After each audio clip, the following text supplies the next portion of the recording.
Thank you guys sa purchase nyo. I-record ko na lang yung video para sa ating Canva kit, tutorial at kung paano rin magkaroon ng thank you page. So, just give me a moment. Okay. Ito na po. Yan. Quick tutorial lang on paano mo siya i-access, kung paano mo i-access yung binili mo na starter kit sa akin. Okay, so first of all, ito yung resale rights niya. So MRR, ibig sabihin pwede mo na siyang ibenta, pero in this one, pwede mo rin siyang i-edit. Okay, binibigyan tayo ng rights to edit the template. So, pwede mo siyang i-edit, pwede mo rin siyang ibenta as it is. And then, pwede mo rin itong ibenta as a bundle. Pwede mo siyang ibenta ng tigda-dalawa, tig-iisa, ikaw bahala. Okay, so for example here, so 50 Canva templates. Okay, so dito mo na agad ma-open yung mga binili mo. Okay, so for example, punta tayo dito sa personal growth planner. Okay, so mapupunta ka sa isang Canva template, kalma lang, okay lang kahit wala kang Canva Pro, pwede mo siyang ma-access sa free Canva account mo. Okay, so use template for new design. Okay, so ngayon, ikaw bahala if gusto mong gawin itong brown. O for example, yung color ko, yung brand color ko is beige. And for example, gusto ko lang naman na maiba yung colors niya. Ayan, so pwede akong, bakit ayaw na maiba? Ano naman? Okay, wait a moment. Ay, okay. Kasi nakaharang. Okay, so, pwede mong ibahin yung colors niya.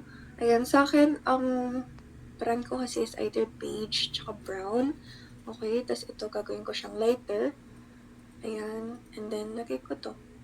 Ayan, pero, masyado siyang light, so maybe we can try this one. Ayan, so, yan, kung gusto ko lang naman. So, nasa akin pa rin yun. Ayan, so, pwede ito gawin siyang color brown, or black, or, ayan, sabihin natin brown, kasi yun yung brand color ko. Depende sa kung anong brand color yung gusto mo. You can choose a lot of colors here, a lot of fonts, and pwede mo siyang i-rebrand as your own. Ayan, tapos, palitan lang natin yung, for example, yan, napalitan na yung font niya. So, hanggang sa, for example, napalitan mo na lahat kasi gusto mo talaga siyang palitan kung ano itsura niya. For example lang, di ba? Ayan o, so meron ka na agad idea kung paano gumawa ng planner. Okay, and this has a specific niche, personal growth planner siya. Ayan, so pwede mong gawing iba, pwede mong gawing self-care planner, ganun. So ikaw bahala, pero pwede mo rin siyang ibenta ng hindi ini-edit. So, eto na, gagawa ka ng PDF file for thank you page. Okay, ano ba yung thank you page? Katulad ng sinend ko sa'yo na thank you page. Okay, so, for example, dito tayo. Yan, so, always remember, kapag mag-share ka ng Canva template, always remember to click this template link. Okay, tapos create template link. And then, kakopy mo na yan. Para hindi magagalaw ni customer mo itong original file mo at yung mapupunta sa kanya ay copy lang po nitong personal growth planner. Okay? So, punta tayo. Balik tayo sa ibang files. Okay? Alright. So, dito tayo sa gawa tayo ng sarili yung thank you page. Okay, so for example yan. Ganito yung usually na thank you page na ginagawa ko, pero papakita ko sa inyo kung paano ko yan ginawa. So first of all, kuha lang tayo ng ganyang design. So if gusto nyo ng ganyang design, punta kayo ng elements, tapos search nyo yung wave. Okay, maraming graphics niyan, pero yung iba naka-Canva Pro. So, pili tayo ng hindi Canva Pro. Okay, or hindi naka-Pro. Ayan. Tapos, susum lang, yan. Tapos, Control-C, Control-V para ma-duplicate. Tapos, lagay mo lang sa bandang baba. Okay. Ngayon, ikaw bahala kung gusto mong kumuha ng laptop or phone. Ayan. Pero sa akin, usually, ginagawa ko, gusto ko na lang din na simple.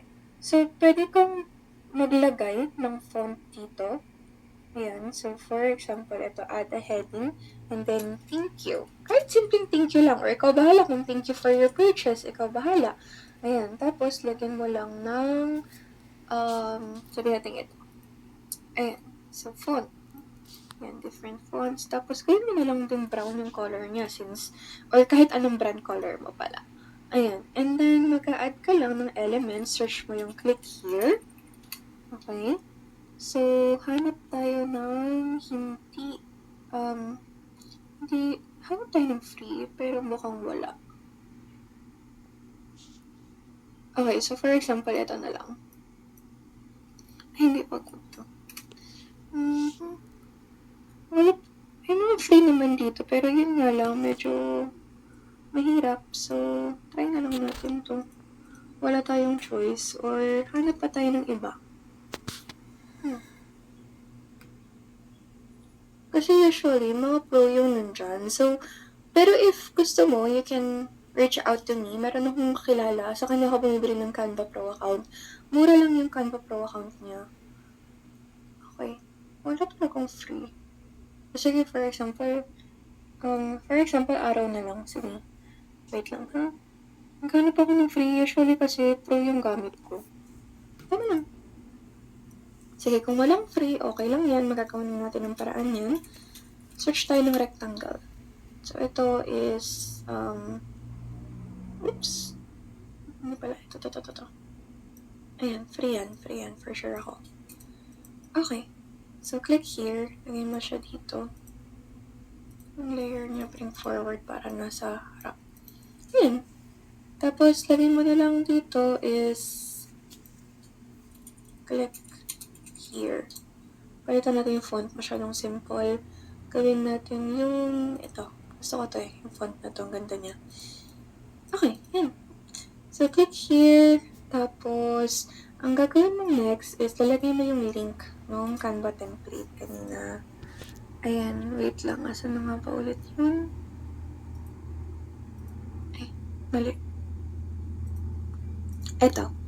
Ayan. So, ang gagawin mo dyan is itong template link is kakopy mo lang ulit. Ayan. Copy. Tapos, pwede mo ilagay dyan.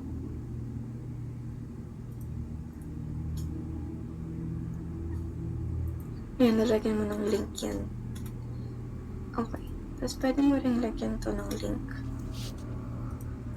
Ayan o. Pwede mo rin tong lagyan ng link. Ikaw bahala. Nakalagay na pala dyan. Tsaka may link na rin to. Tapos, pwede rin itong mismong box. Lagyan mo ng link. Diba? Ayan. So, meron na. Ayan. So, meron ka ng thank you page. Tapos, ikaw na bahala kung maglalagay ka dito ng contact mo in case may na-encounter na problems yung customer. For example, if you have concerns, you can message me on IG. Mga ganon. Ayan. Tapos, either i-share mo siya, ita-download mo siya as a PDF. Yung iba ginagawa ng PDF.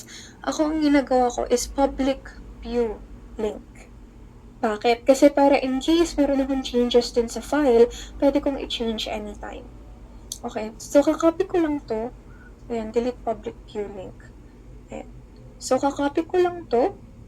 Okay, delete guys Ikakopy ko lang to, tapos ilalagay ko na siya sa, for example, ilalagay ko na siya sa Rocket.ph. Pero kung Etsy ka magbebenta, dapat naka-PDF file siya. Sa Rocket.ph kasi, pwedeng kahit link na lang. Okay, tapos, ginagawa ko rin yung link, kinukuha ko rin yung link. Pag for example, direct na nag-avail sa akin sa IG, or kaya sa TikTok, ayun. Kaya, pwede, maraming options. So, yun lang guys. Thank you very much, and I hope you're doing well. And yun, happy sales. So, for the meantime, yun lang muna guys. Ang video na ito. So, hindi ako kapag video ng actual or makapag share ng screen kasi kagagaling ko lang sa work. So, it's a night shift. So, kapag may mga changes naman, sisendan ko kayo. Bye-bye!